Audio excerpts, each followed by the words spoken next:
my beloved Boss Mike Cervera.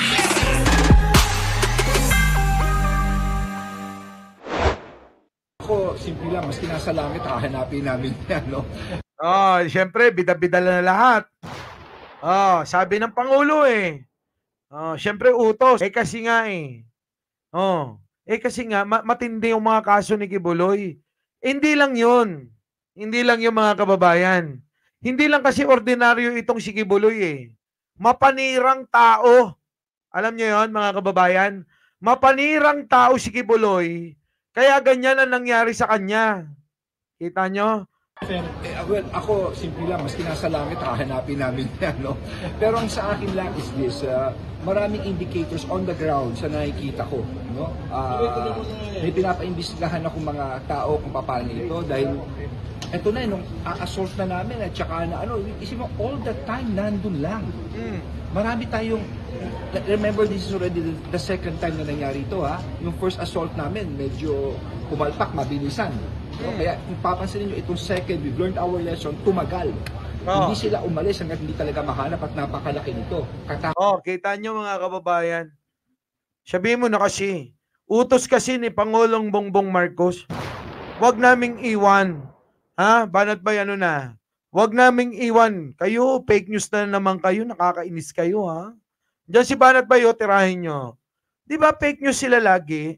Hindi nahuli. Hindi nahuli. Sino? Si Kibuloy sa loob ng QOGC. Doon. Saan? Saan? Meron nagsasabi, sa Hulo. Saan? Galing pa ng Malaysia? Sige, tuloy natin. Itong pinaglalaban naman ni Abalos na may pa-selfie kay galing daw sa bundok. Eh, hindi nga. Ito nga yung mga kababayan. Pagkasimplehan natin. Kung etong si Kibuloy, galing na sa labas, hindi na yan papasok ng Kojic compound para magpahuli, para sumuko. Gets nyo ba? Ang gagawin yan, didiretso na lang yan, saan? Sa pinakamalapit na headquarters, sa pinakamalapit na barangay, sa pinakamalapit na munisipyo. O sige, dapat kay Basti ka na lang sumuko. Di ba mga kababayan? Para maganda yung linyahan ng kanilang script at propaganda, dapat ang ginawa ni Kibuloy kay Basti sumuko. Di ba? Sumuko siya doon. Nasa labas. Sumuko kay Basti. Habang gumagaludgod sila doon. Ha? Nagkakalaykay sila General Torre. Tama, mali.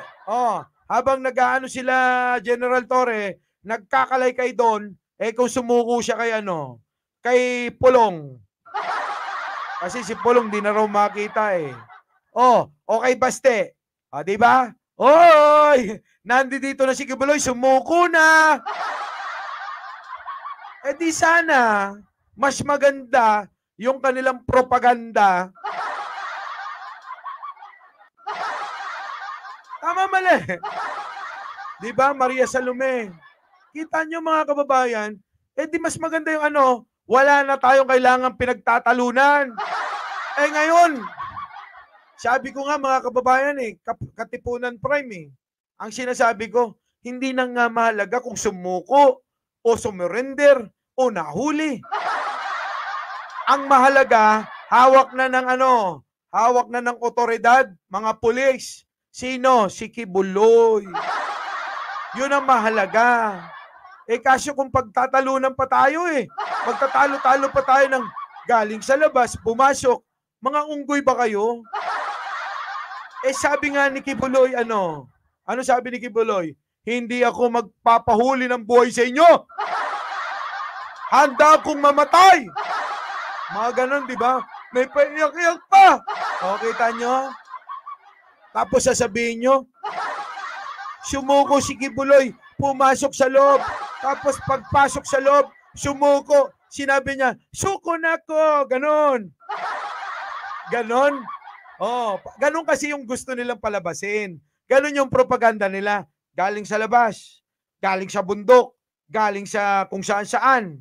Oh, tapos ano, pumasok sa loob. Pagpasok sa loob, lumabas si Kibuloy sa sasakyan. Suko na ako! Ganon. Kasi naaawa na ako sa mga pulis. Naaawa na ako sa mga membro kong iilang piraso na lang. Iilang piraso na nga lang eh. Oh. Nagigets nyo ba? Paano nyo naman papaniwalaan yung ganong katwiran at yung ganong palusot nila? Di ba? Well, ako, simple lang, maski nasa langit, hahanapin namin yan, no? Pero ang sa akin lang is this, maraming indicators on the ground sa nakikita ko, no? May pinapaimbestigahan ako mga tao kung paano ito dahil eto na, nung a-assault na namin at saka na ano, isip mo, all the time nandun lang. Marami tayong, remember this is already the second time na nangyari ito, ha? Ano to, 2 beses na mga kababayan. First assault namin, medyo pumalpak, mabilisan. No? Kaya kung papansinin nyo, itong second, we've learned our lesson, tumagal. Hindi sila umalis hanggang hindi talaga mahanap at napakalaki nito. Katakot-takot naman kritisismo sa amin. Pero we've learned na habang ginagano ka, maraming false information, maraming ganito, ganyan-ganyan. Ang sa akin lang, all the time pala, alam nyo kung nasaan. Kung kailan malapit kami, at saka mo, I mean, this kind of thing. Kita nyo mga kababayan? Nakita nyo, narinig ninyo? Oh, pakinggan nyo. Oh. Ganyan-ganyan. Ang sa akin lang, all the time pala, alam nyo kung nasaan. All the time, alam na nila. Alam nila na nandiyan dyan. Kaya nga, alam nyo mga kababayan, inutupan nila si Sarang utu-uturin eh. Alam nyo? Alam nyo yon? Na ano? Inutupan nila si Sarang utu-uto. Anong ginawa ni Sara? Inimbita ron. Nung alin? Nung kanilang anibersaryo. In-interview. Ano sabi ni ano? Ano sabi ni Sara? Ako, naniniwala ako. Wala na dito sa Davao si Kibuloy. Nasaan na po, Madam President, alam nyo ba? Nasa langit. Putik na yan. Nasa langit. Natandaan nyo ba yun? O, kita nyo? O, matapos nilang gamitin sino? Si Sara. O, ano huling-huling ginamit nila? Si Robin, si Bongo, at si Bato. Na ano? Ayun, nagpa-press con. Di press con eh. Nag-hearing, mga kababayan. Yung 3 bugok, dinala yung Senado doon sa Davao. Doon sa ano, KOGC compound, mga kababayan. Ha, kita nyo? O, kita nyo, no? Special talaga si Kibuloy. Ano sabi ni ano, ni Bato? Ha? Wala dyan si Kibuloy. Oo, pulso ng palaka yan. Tibok ng puso ng palakayang mga yan. O, kita nyo? Ayan yung sabi, o. Diba? O, ayan, o. Palaka yan, palaka. O. O, palaka lang naririnig ninyo. Wala si Kibuloy dyan. O, yung palaka, ayun, o. Putik na yan. Kita nyo, mga kababayan?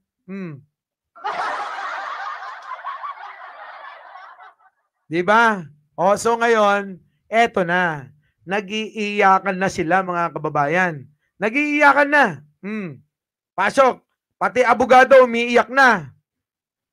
Attorney Ferdinand Topacio na akusang sumuko sa Armed Forces of the Philippines si Apollo Kibuloy. Sa ipinadalang mensahe ng abogado ng Kingdom of Jesus Christ leader, sinabi nito na hindi tama na tila kinukuha ni Interior and Local Government Secretary Benhur Abalos ang credit sa umano'y pag-aresto dito.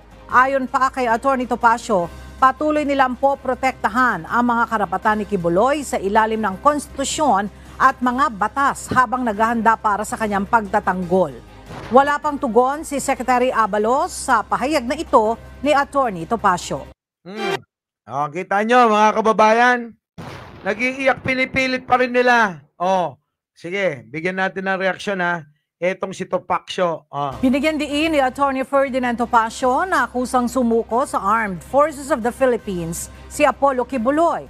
Sa ipinadalang mensahe ng abogado ng Kingdom of Jesus Christ leader, sinabi nito na hindi tama na tila kinukuha ni Interior and Local Government Secretary Benhur Abalos ang credit sa umano'y pag-aresto dito.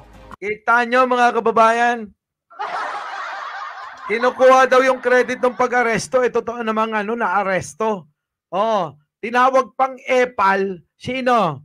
Si Benhur Abalos. Sige nga, tawagin mo ang epal si Mr. President. Ikaw, Topacio.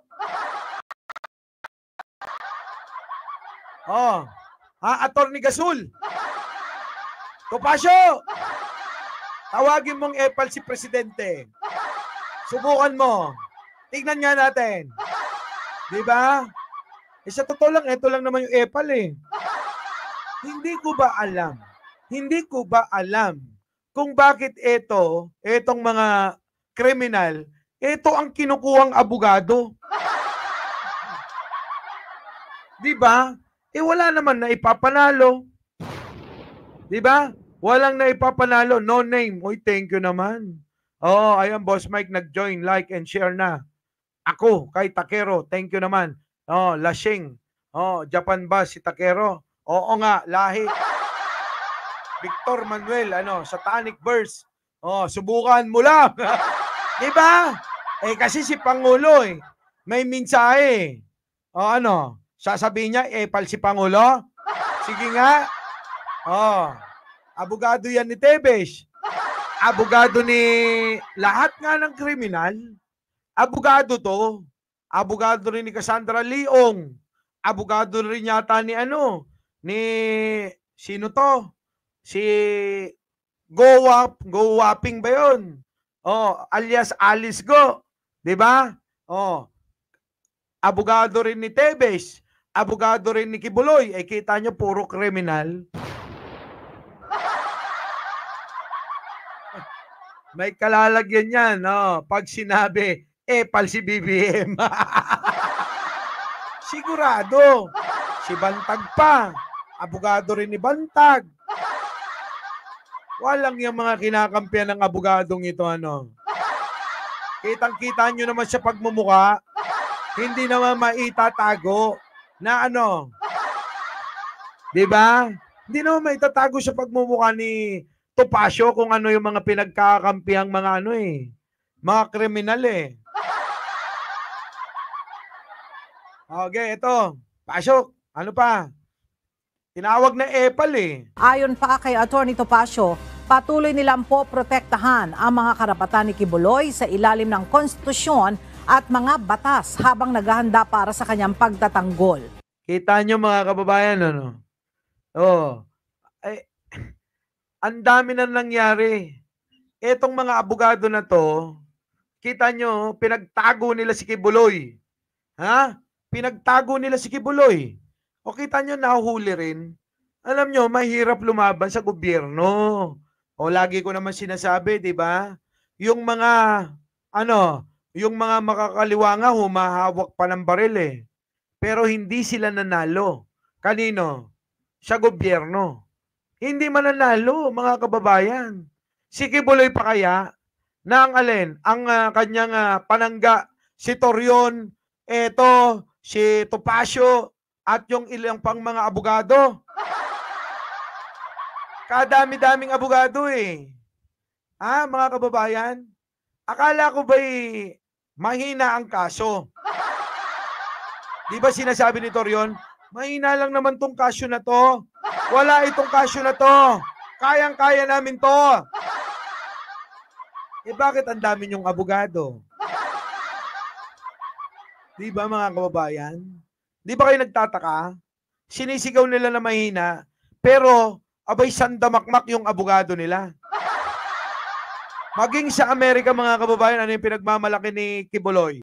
Abay, 20 yata mahigit yung yung abogado Sobrang dami ng abogado Pero nangyari? Kaya alam nyo, mahirap paniwalaan itong mga ito na na sila daw ay inosente. Inosente daw, sparkling ideas vlog sino? Si Kibuloy. Bakit? Dahil daw si Kibuloy ay mabuting tao. Sila na lang kung ano man yung sa 10 million na award niya, sila na lang dumiretso ron kung paano. Ha? Ganun na lang yun. O ano na? Ano nangyari sa 10 million, 14 million? 14 million lahat yun. Bakit? Isang ano lang eh, isang lambatan lang eh. Si Kibuloy at saka yung apat. Isang lambatan, pag 1 milyon yung apat, 10 milyon kay Kibuloy. Ayun, tipster, well, kami nagpapasalamat. Maraming mga tips at meron rin sa loob. Meron rin sa loob. Ha? Okay? Malaking bagay yon. That's a very crucial time yung sinabi ko sa inyo. Ha? Pero wag na lang to protect. Wala, mga pending yung iba. Pero maraming demanda kami. Kung alam niyo na yung pinagdaanan ng team na ito. Ito lang masasabi ko ha. For one, ang lessons dito, tiwala. Malaki tiwala ko sa pulis. Hindi naman lahat ito alam ko operation. Pero ako, go ng go, suporta ako ng suporta sa kanila. And number 2, kung alam mong tama, do not give up. Kung titignan nyo, pangalawang raid na ito sa KOJC, di ba? Di ba? Meron pa nga dyan pumasok na nagkukunya-kunya rin ng raid eh. Yung mga MBI, di ba? Na mga kaibigan ni Kibuloy. Di ba? Tapos pinalabas nahuli na raw yung 4. So mga kababayan, alam nyo na. Maliwanag naman ang sinabi ng Pangulo. Hindi nila tinigilan. Hinabol nila hanggang may lupa. Walang wala eh. Ano mangyayari kay Bato? Uuntog niya yung ulo niya kusa sa pader. Di ba? So mga kababayan, hanggang dito na lang dahil may lakad pa ako tulad ng sinabi ko. Kala ko nga 30 minutes lang tayo eh. Kita-kita tayo sa next live. Mike Cervera po, lagi nagpapaalalang mahalin po natin ang ating kapwa. Ipagdasal po natin lagi ang ating bansa. Magandang umaga, magandang hapon at magandang gabi. Sa mandako ng mundo, naroon kayo. Siyempre, magandang buhay na rin para sa ating lahat. Huwag niyo pong kakalimutan yung mag-like, mag-share bago umalis. Maraming salamat po. Boss Mike! Boss Mike! Cervera!